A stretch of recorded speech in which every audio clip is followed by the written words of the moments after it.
मी महादेव पांडुरंग वाटेकर, तंटा मुक्ती अध्यक्ष, अर्जुना गाव येथे विजेचा कडकडाट झाला आणि त्या विजेच्या कडकडामध्ये एक वीज हनुमान मंदिराच्या कळसावर पडली।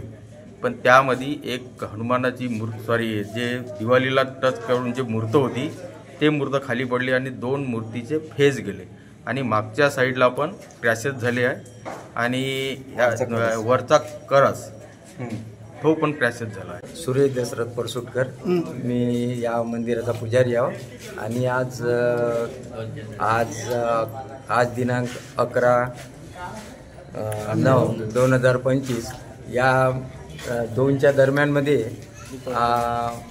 इंच पडली मंदिरावर आणि वरचा कडच गेला आणि खालच्या काही मूर्त्या आणि साईडचा काही भाग गेलेला आहे आणि हे वार्ता कळताच मी सर्वांना कळवले। किसन राघोबा टेकाम, माजी सरपंच अर्जुना खुर्द। आज ठीक 2 वाजता विंजाच्या कडकडामुळे हनुमान मंदिरावर पडली अशी माहिती झाल्यानंतर आम्ही तुरंत आलो आणि बघतो तर वरच्या कळसावर पडलेली दिसली। बरेचसेच लोक होते गावातले, त्याने सगळ्यांनी माहिती घेतली।